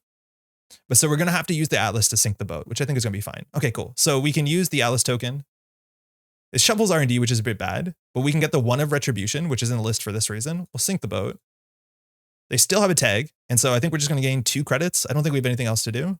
We're back up to 3. Or the 3 credits, excuse me. They still have to clear the tag too, because they end the line. Not that we want to tempo end the line, but now they actually have to find another boat or find another breaker, and they still have a tag, which means at some point, in theory, we could do like a double end. Oh no, end the line clears the tag. You can't double end the line with a single tag. They're clearing the tag. That's fine. We bought ourselves a window. Now we want to find an agenda. We shuffled the deck, so we actually might draw into an agenda. We'll see how many rigging ups they have. That is another stone ship, which is good safety. Clearinghouse. Oh, if we had the credits, I'd love to. I think we have to ISO HQ. Okay, so we're gonna probably empty this and probably ISO HQ and then just play a bit slower here. Next turn, we can always like put in the clearinghouse, advance it slowly. Eventually we could do enough damage. The window that we res and fire this, they can't react to stone ship because we're doing all our paid abilities, including res and fire, if I'm not mistaken. I'm not mistaken? I don't think they can react to it. But they have to rebuild their boat. In terms of their economy, they played, feels like all creative commissions, only one gamble. So they might not have that much money. Rigging ups, we're only seen one so far though. And we want to advance the mess and chest vote once we can. It'll be better than clicking for a credit. So we just have to make sure we do that if we're clicking for a credit. Here we probably have a window. Again, it's code gate into barrier, which is nice. We haven't seen any of their actual breakers, and those are probably going to cost money. They're admittedly getting close to game point. There's a hyperbaric, so it's a decoder. It is weak to program destruction, and we have a code gate here, a code gate on the mess and chest vote. It is a bit expensive, and we have another public trail. So if they run, and we could always threaten them a wee bit, but I don't know if we need to. If we do clearinghouse into advance, I don't think that advances our board state enough. We could probably just like spin doctor, put something in their remote server. Yeah, advance this once. So what are we doing? If we advance the mess and chesto, we want to put something on the outside of mess and chesto that actually is like a face check, because otherwise they can just charge their hyperbaric. Immediately they lose 6 credits, so it already has a face check. But I think we want to put something in the remote server. Credits would be okay. I think we can consider that. Just force out maybe a tread lightly. And here like a well-placed stuff could absolutely ruin them. I think we're just going to advance this though. Again, we shuffled the deck, so it's not like they know the next 6 cards. These are all unknown. And we still have 6 agendas and 24 cards, so 1 in 4. If they run the Spin Doctor, we'll shuffle back in probably the Retribution Public Trail. Maybe a Spin Doctor Retribution, considering we have 1 Public Trail in the hand. And I don't know, we haven't seen any no free lunch yet, which obviously would be a problem. Oh, they DC'd. I hope they come back. This is fun. This game has a narrative to it. We were scared for boat, and then we sunk the boat. Maybe we can sink another one. All right, they reconnected, sick. All right, Dag is down. I'm never trashing that. It's too cute. All right, we have the Atlas. So if we want to push the Regolith on only 4 credits, there's a chance they can't deal with Hordem Maskarovka. Again, the Hyperbaric to get up to Hordem Strength, and 4 Strength is actually pretty relevant. We could consider pushing, installing, advancing this. So the question is, what else do we do? If we want to do install advance, it's 2 clicks, so we can res this and then click it once. So we basically spend a click for a credit, but we show them information about our deck, which I don't think is ideal. So at that point, we could just advance stuff. Again, I don't like advancing ice, but yeah, I think that's where we are. If they get through this, they're on game point. We haven't seen overclocks. We're assuming that they have another endurance coming down, and that can actually happen pretty quickly. With 4 counters, they can get through this ice. So we actually could just get the ice wall on there and then do install advance. That's probably better. It's good tech against the boat, just getting like cheap end the runs, as expensive as this is. Oh, it's a good one. Yeah, right? Yeah, our opponent is talking about how good Mess and Chesto it is. It really is annoying. Like, it's really hard to get through this thing. 3 credits on encounter. Like, it's not like Toll Booth where if you don't have the money, it doesn't end the run. If you don't have the money, yeah, it doesn't end the run, which is, you know, a downside. Admittedly, though, our deck cares that you don't have the money, so it's good either way. And with this Atlas scored, we'll be on game point if we can pull out the 2-1, the hostile takeover. So we're gonna have to make sure R&D holds up a bit. With Spin Doctor, we can always shuffle 2 non-agenda cards in there. They're just drawing up. They will get a charge with Dag when we score out, either for their Barrack or for the Waken Plant.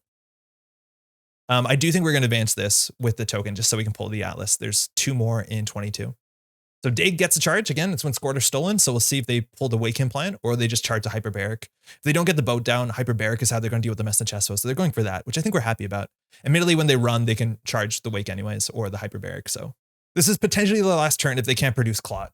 And in this format, it's harder to do instant Clot. We don't have self-modifying code or simul chip, right? Yeah, so it's hard actually to like Clot fast advance. Maybe we should just play full fast advance. All right, so we earn 6 points, and with the Alice token, we can pull a 2-1 from our deck, which means the hostile takeover, install, advance costs us only 1 credit in sum, if I'm not mistaken. Or it's free technically, but we need 1 credit, right? That's what I'm trying to say. and we can be good from there. So we don't have a second ice on R&D. Again, we can shuffle and spin doctor 2 unknown cards, and they can see, I think, 3 cards. Maybe with the Dirty Laundry, or sorry, with the Maker's Eye, they can see a couple more. So it's all about, yeah, there you go, the heart of the cards here. All right, so continuing counter. They charge that. We'll remove a counter to force them to pay 3. At this point, there's 2 subroutines. They're going to hyperbaric. They're going to use the stone ship, so saves 2 credits. They're going to pay for 2 through this. Now they're going to see up to 3, 4, 5 cards. So we could just lose here again. 1, 2, 3, 4, 5. There's 5 agendas and 22 cards. We can make it 24, and they're going to see 5 of them. So I don't think it's likely we lose, but we have to get ready for that reality. We'll shuffle the non-trashables in and hope. Also, they steal the 2 hostiles. That's a problem. Unseen. Uh-oh. They get to charge something. No, no. Beans. Beans. That's no good. So that is 1, 2, 3, 4, 5, 6, 7 of our agendas. We only have 3 more agendas and 22 cards. So I think we maybe got a bit lucky. It was close after I lost boat. Yeah, imagine if that boat stayed. Yeah, if that boat stayed up, it would have been really, really, really rough. Yeah, that's pretty much going to be over. I don't know what the breaker suite is. They're probably running one of each type of breaker to some extent. But yeah, there's not a lot of agendas in there. So if we survived 1 more turn, we just pull the hostel. And there was only 2 more agendas in there. So a bit unlucky there, but that's the idea. The Retribution public trail play seems alive and well. We'll try another one. All right, we've seen a lot of Sable and Startup. Amarim here said that they have a bit of a weird deck. Excited to see what that looks like. And largely when we've been playing against Sable, we have been slowing down as much as we were rush deck just to ice up centrals, which has been good enough. Again, there's so much value for running your mark. It's free runs, let alone all the info bounty and card draw. So I think this ice for centrals is good enough. We've spin doctor for options and hedge fund to threaten credits with public trail. So I think we're going to keep that. We added a ping to this version. We were trying before. We had an unsmiling Serevna at some point. We had a snare at some point that never fired. And I think this actually lines up really well with what we're trying to do, especially in the early game. All right, above the law. Would love to score it. But generally against criminals, we're going to try and double ice our remote server sooner than later. And I do think we're going to slow down against Sable. So we'll just ice up both centrals. Where do we want the ping is the question. I think we're going to always res on HQ. So we're going to put the ice wall on HQ as much as it isn't taxing once they get their breaker down. But then we can put this on R&D and then we can decide when to res this. Because there are some board states where if you res this last click, they don't have a no free lunch. Like they could just die to either end the line or sometimes a retribution changes the game very significantly, especially because criminals don't run a lot of recursion and don't run a lot of breakers, which is a nice thing right now in Startup is that you have multiple win conditions you can build into your corp deck. Feels good. I think that's been a problem with build to last, right? Like, have I been playing any other Weyland ID than op for the last, 6 months? No, I haven't. And it's kind of nice to be back to the old standard. Dirty Laundry, Marcus on R&D, Archives, just 3 credits. And Hippocampic, whoa, hand size. They lost a Tremolo. I think we've seen that before where they just lose a Tremolo in turn 1. But hand size actually beats our win condition. Now they have to figure out how to charge this somehow. This puts them on 7 hand size. Still, if we go fast enough, that can force the issue. So I don't think we're too worried about that. Again, that's a fair bit of influence and they lost a Tremolo to it. So with 2 barriers on the table, like we're fine. All right, unfortunately, Stavka, we want that on the outermost. We don't want it on our innermost because we want to do Stavka into something. We have another Spin Doctor, which would actually be the most aggressive play here, but I think we're just going to draw up once. Double Public Trail doesn't really do it. This is ugly. I don't want Stavka on the outermost here, so we have to figure out what we do. We can always just advance the ice wall. It's not relevant into Tremolo. It's not relevant into Cleaver. It also shows what kind of ice we have, so I don't love it. It's not like we're on Trickle Light. We can always trade 4 credits for 8 credits. On last click, Public Trail is pretty bad, but in theory, if we do double Public Trail, if we ever double Public Trail into end of line, it could be a problem for them. For that, we need 11 credits though, so I think I'm going to advance it. It's probably wrong. I'm going to stick to my guns. I'm not advancing it. What are we throwing out here? We have a Spin Doctor. We can just throw out the Atlas, I reckon. It might force our Spin Doctor, but I think they'll force our Spin Doctor most of the time anyways. HQ's the mark. They're drawing up. Once they're on 5 cards in hand, it's much harder for us to hurt them. So we have to go quickly. Otherwise, they can spend their time to be as greedy as possible. Info bounty comes down. That's an in the line target. Or sorry, above the law target if we ever seen one. All right, well, let's get some ice. Again, that's the downside of double icing centrals. What? Whoops. That is not the card we wanted to do that to. I misclicked. I'm excited to see on the tape how off I was. So what we want to do. So they know we have an agenda in hand. That feels bad, but what can you do? Now, icing up archives is actually pretty relevant because it's a click list 2 credits, let alone at some point Sneak Door's alive and well, but we're just going to ice this up. With 9 credits, we have to watch out for Tread Lightly, but our centrals are at least relatively cheap and they probably only have 1 more Tremolo. So even just like Public Trail into Retribution might just entirely sink their chance of breaking barriers, barring Inside Job, or I don't know if they're on Mayflies. It's important to know Boomerang is no longer in the format, neither Class Act or Bravado. So criminal decks are actually like, not that those cards really changed how you played, but they're super important and super prevalent. So it's a different thing. Inside Job HQ. Mark is HQ. We have no real reason to res here. 2 agendas in there. End of line. Nice. Doesn't highlight it. I think that's a problem on our end. This is 2 influence. They could be deep diving here, but that's a click list 2 credits for 2 credits back. Carmen coming down as a way to deal with sentries. Mind you, this could be 7 strength sooner than later. And it's sometimes hard to hostile takeover this quickly, because giving bad publicity to the runner that definitely wants to run every single turn feels a bit rough. So it's either we push above the law. I think we'll just hostile. It gives us the money we need to be really safe. And this does give us a fair bit of money with the double credit advance. Yeah, the server seems good. Again, probably 1 tremolo. RD is a mark. We're okay with that. Again, if they ever run this too late in the turn, the ping will give them a tag. So it's a nice little tax. They did a successful run last turn, actually. I didn't consider it. Could we do Public Trail into something? I think we need the Retribution because they have a lot of cards in hand. I'm not a big fan of this card. Like, admittedly, it feels different when you're playing against meat damage stuff where it actually does matter because like 4 damage is pretty consistent. But doing 7's hard. They're running last click here. This is the R&D mark, so I'm going to res this. They can still clear the tag. They're not going to get a successful run. They clear the tag, they go down to 6, and they didn't make a successful run for Public Trail, so what can you do?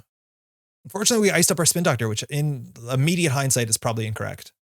Right? Do you think we do install advance and then we ice up another central server?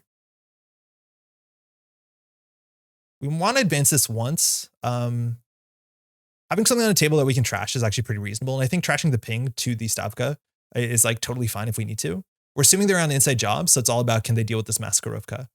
I think we can leave R&D a bit weak. HQ is a bit weak, but there's nothing in there we're really protecting, barring stopping the info bounty and the clickless run. So here it's like really where we put the Stavka, and triple ice on here is a bit rich. Carmen does deal with Stavka relatively well besides the 7 strength Stavka, so I do think we ice up R&D a bit. Unfortunately, if we trash this ping, this will be on the won't be on the outside anymore. Archives mark, hate it. Stavka on Archives is like okay, not the best when they break it for free with a Chesva in like 2-3 turns. Now this above the law, we'll get rid of an info bounty. That's nice. Again, cards in hand kind of matter here. We have to end up 2 tags, so we have to do Public Trail, double Public Trail, but at that point we don't have enough clicks to double end the line. Why don't we just play more pings? Ping seems really good. As good as Mess and Chesfo is, it's hard to tell how many of each things you have to play. Like Influence is actually really tight. I don't think we cut the Spin Doctors. They're just way too good for how aggressive we want to be.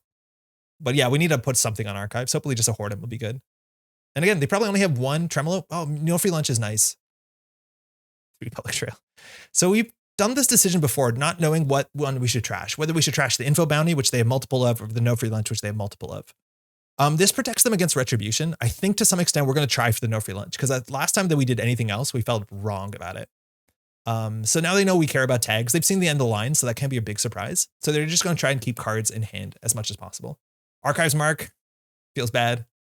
It's info bounty and penny shavers, clickless 3 credits. Well, they have to click the penny shaver, but largely.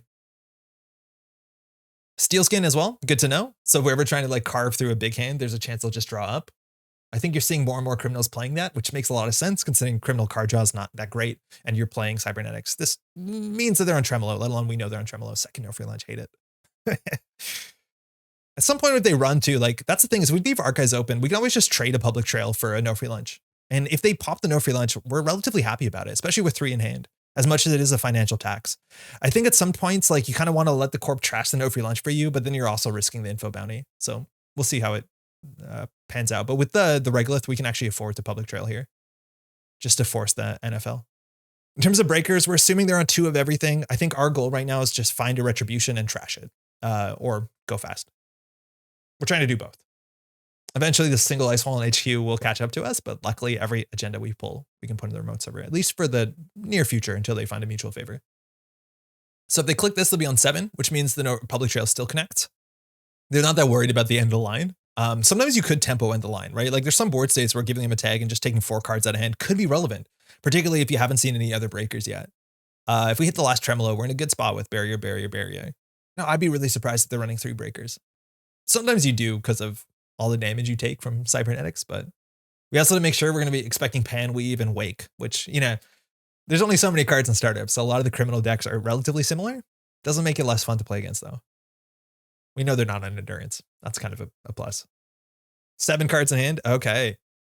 We have Pharaohs. That's a nice old barrier. I don't know if you want to pay 7 credits for archives, but we'll start with the public trail.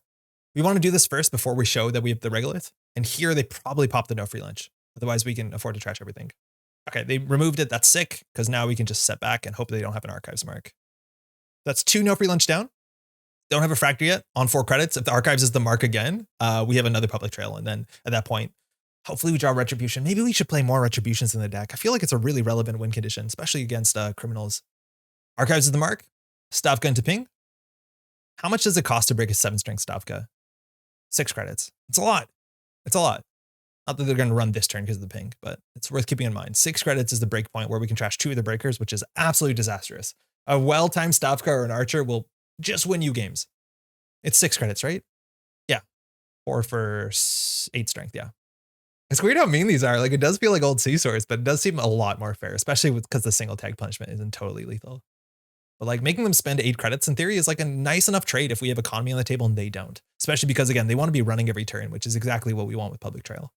So we also have to count the influence, right? Like we've seen very little. I think we've only seen Hippocampic and the Steel Skins. So if they're on a full suite, that's 6. The question usually with these Sable decks is whether these are multi-axis. You're assuming there's definitely Wake implants, which is really powerful. Some are running twinning, and then you can spend 5 influence a pop on also, what's it called? On Deep Dive. And I don't think this deck is on 2 of them. And Weave coming down. Inside job, so we don't want to show. This is going to be a run. They're going to get an access, and we're going to lose a credit. They're going to gain a credit. They're going to get a penny shaver. It's not a very good access, I don't think. Maybe we haven't pushed for a while, but I do think we have agendas we might put in the remote server. Maybe we need the regolith. So they get the HQ run there. It's pretty expensive. What do they lose? They lost a Chesva with the Panweave. I think the Chesva is going to give them more money in the game than the Panweave will. Admittedly, some of this is just making sure you have Tremolo credits. If they play one more card here, they lose the game because we have public trail to end a line, unless that card is specifically a stone chip or anything else. Okay. So they drew once. They're on 5. That tracks. Oh, wow. We have it. I don't think we trashed any of these until we see the second one. So here, I wish we had something to jam in the remote server. We don't. So I think we can just empty the regolith and be pretty happy. If we had an ice for archives, so be it. We can consider drawing here once, but I think we need this money considering 11 credits doesn't get most of our ice resed. Well, actually kind of does. Yeah, we had a window there to like public trail into retribution. I really wish our spin doctor was in another remote server because if we still had the spin doctor, they have to spend a click to trash it. And then we could bring back some of these combo pieces that we only have one more spin doctor in the whole game now. If they trash it, we have no recursion. So that was pretty substantial misplay, I think. Yeah, if they show our second tremolo, that's our target with retribution. And then hopefully that can close the game. 20 to 5 credits again. They just cracked the penny shaver. They gambled. They're up into 9. Mark is R&D, which they're not checking yet. We do want to get something on the table that we can trash the stop cut. Maybe we should have left this with 3 credits on it just so that we have a nice stop cut trash. But we need to push in the remote server. It's the only way that we can get them to run. Inside job counts, we've seen 2. We've seen 2. 7 cards in hand. Another hand of line. Let's draw for something for the remote server. That ain't it. Now, putting your big ice on the outermost is kind of a problem because of the inside jobs. Admittedly, they only have 1 left. This is a good enough server for now. I do think we can just set up for the remote server. I do think an archives ice would be relevant at some point, but let's try for this. That's really expensive. But the inside job that we feel really bad. And maybe the fact that they inside job HQ for value means that they might have a third final inside job, like burning a hole in their grip. So they just want to get it out. HQ's the mark. Again, little ice wall might do it. Panweave is a bit annoying, but we do have 22 credits. As much as that run is like 4 credits worth of value. So good. So good. Maybe we should have iced HQ with the Pharaohs. Actually, we definitely should have. That was probably a big mistake. We need to keep them out of HQ. That's way too much value. Yeah, that's on us. I feel like this is a bit much for their remote server. That being said, maybe we're okay with them running because we do have retribution. Like our hand is only just stuff to throw at them if they step out of line. And again, they just need to have fewer than 8 credits. But even if we want to, if they play their what we're expecting to be the last tremolo, we can do public trail retribution for 9 credits. Oh yeah, oh for sure. Undefeated on JNet. No, we're 75% right now. I don't often check the win rates. Unless the deck is clearly not performing, and then I'll probably rethink the video. Mutual favor, they're just playing it. Again, they don't need to make a run for it. If they just run archives, it's actually probably worth doing. Well, you're trading a click for what could just be a click and a penny shaver credit. Maybe you want to respect the public trails, but we'll see what the mutual favor back. The cards are not being highlighted. That's kind of an issue. And there's the second tremolo. So if they did run, we could public trail it. But now the wake is down. They lost another wake, I think. No, they lost a penny shaver. Okay, so they're set up. They have all their breakers. We need something to put in the remote server because if they run, we can get them. The Tremolo breaks barriers for free, largely for free. Cheers again for the content. I may treat my mate to one of your clinics. He wants me to go. Oh, get out. That's dope. All right, so what do we do here? We can draw up once. Again, we want something for remote server. That's definitely not what we want for the remote server. I wish we could plug something here. I do think we can draw again because we can discard largely 2 end of the lines. It's really hard for us to play 3 in a turn. So we can draw. We can just put that on remote server. Again, they can steal this. It's pretty likely for them to steal this, but it's more about, you know, trashing their, hopefully the last fractor. 5 credits. We'll see what the mark is. Again, HQ is a liability. It's actually a free break until we advance it to 3 strength, which we could consider doing. Again, our ability has been relevant. I don't love advancing ice if it doesn't matter. And admittedly, at some point, advancing the ice wall does matter. The credits are okay. R&D is the mark. I think that's the best case for us this turn. But maybe, yeah, maybe we have to make HQ easy enough to run because we need a good enough remote server. Carpe Diem. They have a lot of credits here. So if we res the Stavka, they have bad pub. I forgot about that. We can just res the Stavka here. I don't think we do. I think we have to tax them something, but it's only 1 credit and turns off the Stavka. This is fine. They break this for free. Again, this scales based off of how many cybernetics. They're finally at full cybernetics. But again, we can trash the Tremolo in next turn. We just have to survive this turn. This is a lot of value. Clickless, Carpe Diem, Penny Shaver, Info Bounty. They don't have a Zenith yet, a Zenith chip, which would be good, but still 10 credits, 4 clicks. Pharaohs, how expensive is it? 4 credits. Taxing. Just 4 credits. Yikes. Maybe we still res it. I don't know. Do we ever Stavka? We probably stop. I don't want to Stavka the ping though, because like we're trying to retribute the Tremolo, right? And then we have barriers on everything. I don't know if they're on 3 Tremolo. I'd be really surprised. Red team, nice. They can run any server they haven't run so far. So that's just 4 credits with the Penny Shaver. Cards in hand, getting lower. Again, we're only keeping a single end of the line. Maybe that's wrong. We res this ice wall here. It doesn't actually change anything because they break it for free. So we might as well not show it. They have 12 credits. They don't draw here. They actually die to public trail on the line. We have an Atlas here. We're not even that excited about it. So if they don't draw, we kill them. If they do draw, we trash the Tremolo. Are they going to draw? That's the question. Running last click is a bit scary because of ping. They might be respecting that. And if they kick this, they'll actually be on 16 credits. Actually, if they hit the Penny Shaver, they survive double public trail. They'll go down to 0. We'll trade 8 for 16, which, you know, that's an okay trade. But unfortunately, we also trade our win condition. Oh, that's it. That should be it. There's nothing they can do here, right? Yeah, I don't think so. We lose a credit. Oh, no, we already did. It's the first time, yeah. 3 cards in hand. The hand size for Hippocampic shouldn't matter, so we have to give them the double public. People don't respect the double public. And losing 16 credits in a single turn is pretty wild. We'll give them the second one. And here we could Retribution, but of course, we'll end the line. Sundog. Good game. Yeah, we had some good forks there. Felt cool. I wish we could push into server 3. We drew all our combo pieces. We're really lucky to draw the 1 Retribution. And we saw that, like the fact that they lost their Tremolo on the early game because of the early meat damage. Oh, they're on 22. Like that has a huge change in the narrative of the game where like Retributioning out this Tremolo is very important.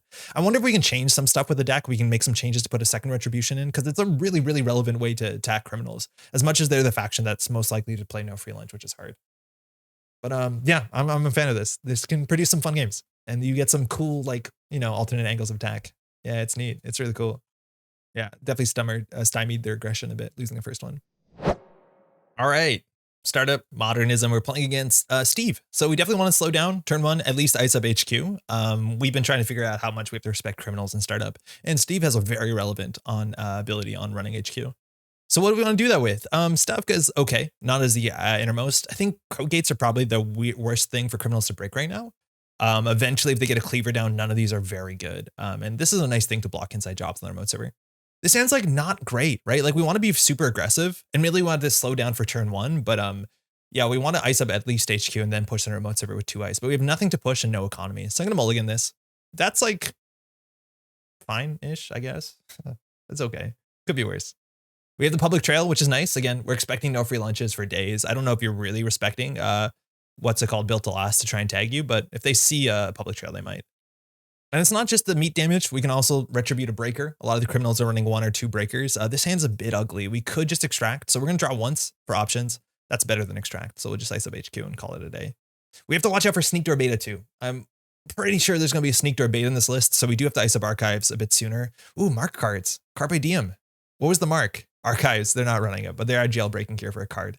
And it's going to make sense. We're going to see a lot of event economy in this deck. You can just get back with Steve. Hostile off the top feels bad. Spin Doctor trashed feels bad. Really cool to see Carpe Diem. Sure Gamble, or sorry, Easy Mark Plus, right? Okay, they have 5 cards in hand. We could give them a tag. It doesn't really convert to anything. We just need a drop for ice. Okay, we need to make sure that we can remember that we have that. I'm just gonna put this out there. Hopefully it slows them down. We don't want to trash anything. We're just getting credits. If they ever drop down to 3 cards in hand and less than 8 credits, we could have it. Stone Chip makes that different. They're gonna pop it right away. There's a whole bunch of cards that like we're pretty weak to. Whoa, in theory, we could have had an above the law on the table. That'd been sick. So can we score an above the law behind a single ice? No, they're probably playing a lot of events. So we're assuming there's going to be inside jobs, let alone pinhole threadings is going to deal with the regolith. So I'm just going to ice this up. Our hand, like we really need to go fast to push them off the back foot. I wonder if they're upset that we have money here. They could pinhole this. And again, as soon as they have less than 8 credits and less than 4 cards in hand, we have a combo here. But we'll see how that goes. No free lunches are going to be a problem. At this point, they've drawn through 10 cards, finding a mutual favor or a breaker at this point. Not unlikely. Again, I don't know if they're on fixed strength and our breakers. Top of the deck. Oh, 3 axes, 2 agendas, the trash feels bad, but hey, we left that open. I feel like we're going maybe a bit too slow there. We need to push in a remote server. On 15 credits, they're probably keeping breakers in hand, let alone inside jobs. So I don't know if we want to push out between 2 ice walls. That seems bad. If we had 2 types of ice, I think we'd be a bit more comfortable. But again, I think we can go, that's not right. I think we're just going to ice up R&D to make sure it's a bit harder. And the slower we go, like the more often agendas clump up into HQ and they're more likely to, steal something here. So we need to make sure we have something. And ideally, maybe a nice that trashes a program or something nice. We got stuff to watch out for that snake door still. 15 credits. We're not forcing them to spend. Smartware, nice and slow, might be just good enough for the format. Spin Doctor to find a new hand. I think we do that. I think we need more ice. On the remote server, that's pretty good. We're going to have to score the Atlas sooner than later. Just so we don't discard a card, I think we will extract. We can always extract the regolith, and I actually think that's fine. It's clicklessly. It saves us. If we were not going to hit the regolith next turn, it basically is click compression, if you want to call it that. But if we want more money in theory, no, that's fine. Oh, endurance, that's a problem. Oh, we're just going to lose to that. Public Trail to Retribution's our only hope, and we only have 1 Retribution. I wonder if we should play more. We got to tax out the boat. We got to keep the counters down. But yeah, this might just be good stuff, and I don't know. Endurance through that, they're going to get back 2 sure gambles or some nonsense. If they steal an agenda here, we're kind of out of it. Like, we just haven't pushed fast enough. We respected, I think, Central's too much. Jailbreaker Carpe Diem, you can have the Carpe Diem. Public Trail. Dirty Laundry gets more credits back. All right. So we trade Public Trail, it's 4 for 8, which is not the worst. But the problem is like Mest and Chesto Ice Wall. They can't really deal with that unless they also have an inside job. But I think we just have to push for the remote server. We can do Atlas Advance. I think that's totally fine. If we Public Trail, we can't like double end the line. Not that we don't have it, but end the line clears the tag. So it's not like you could threaten 8 damage off a single tag. But I think we have to push the remote server. Currently, there's no resources we really care about trashing. So I think it would be Atlas Advance. Maybe Atlas Advance. I don't want to show it's an agenda because they can get through this very likely. With single inside job does it. But we need to get agendas out of hand. There's no more SDS drone deployment, mind you. So send a message is the only 5/3 in the format, so install advance is kind of strange sometimes. And the fact that we're not forcing them to do anything means they can just set up. HQ is the mark. They didn't run it. They're running the remote server. Oh, we didn't advance the message chest, though. That actually would have been sick. So they can go through this, but then the ice wall stops them. They're going to go through it. So they save the credits. Continue. We'll res the ice wall. That'll end the run. They're out of boat counters now. And if we score the Atlas with 2 counters on it, I don't know if it's that game winning. They're just running archives here to get the boat counter. Okay. All right. How do we hold on here? How many counters do we need on the Atlas? So what can we threaten? We definitely want to threaten the Retribution. So we want to get at least 1 counter. The question is what we're doing with the rest of their turn. I think with 1 boat counter, they know what the remote server is now. So we can do score and we can just push this.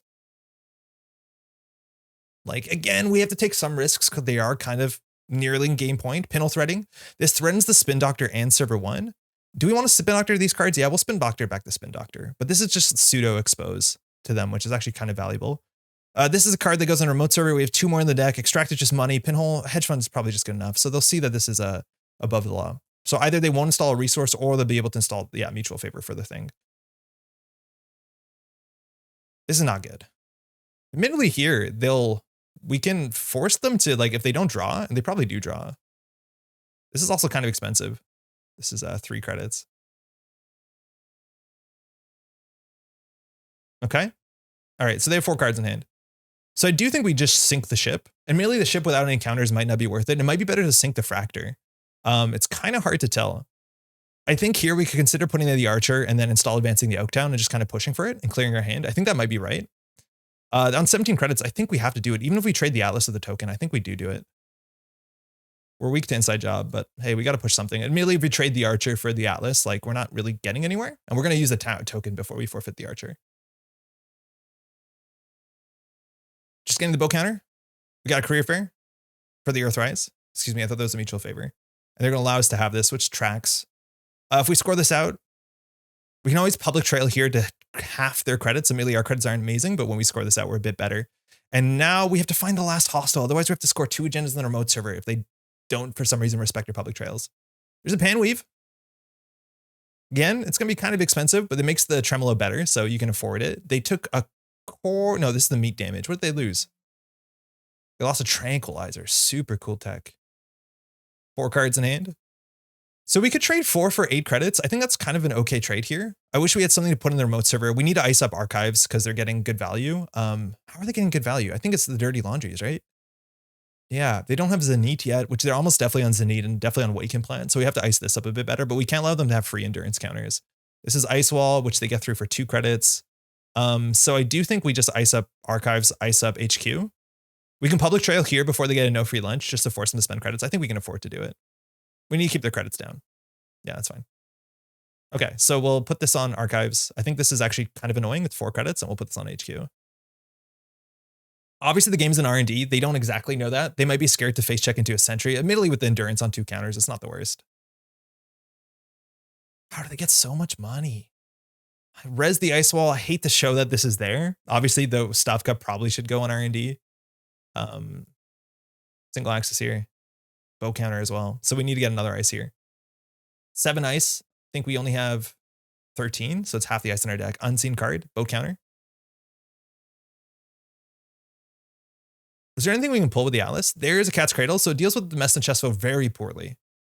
But it deals with the HQ ice relatively well. Let's draw once. We can do install advance. Again, this is a problem. If we advance this twice, it costs them 2 more credits, so it becomes a 4 credit break. That's actually kind of reasonable. As much as I don't love to do that. Or we can push in the remote server. We need to keep the credit down. We can do install advance. I think that's fine. We just have to hope that R&D holds. Again, we have to take some risks here because we're not doing particularly well. They're on game point. We'll see if it's a Maker's Eye or something just to close the game. There's a revolver, so they could run the remote server here. Again, I think we're totally fine with that. If they spend a lot of money and can't trash this for some reason, we have potentially public trail and end of line if they don't play like a, what's it called? A no free lunch. Revolver is really good. I like Revolver in this format. I think maybe a bit more than Carmen because it deals with Archer relatively well. You can't run a lot. It deals with Stavka on 7 like relatively well, right? Yeah, 4 credits. That's fine. They're thinking. A lot of cards in hand. They've gone through most of their deck. The card draw has been really good. They've gone through nearly 30 cards. It's pretty wild. It's a shame in startup. I do think Endurance is probably just worth playing over just about anything else. But they have the Endurance Breaker. I think if they run server 1, we might have a chance here. We'll see. They might have disconnected. Maybe they're thinking. It's a pinhole. Okay, so we're going to res the Maskarovka. The pinhole thread is going to show what this is, and they have to trash it for 3 more credits. So unless they want to boat through this, it's going to cost them 4, which is good. So they're going to boat through it. Nice. We got tax of the boast counters as much as they're getting them back. And this is going to be Clearinghouse. If they found an agenda, they would run it. And Clearinghouse, it's cool how pinhole threading is used as like pseudo expose.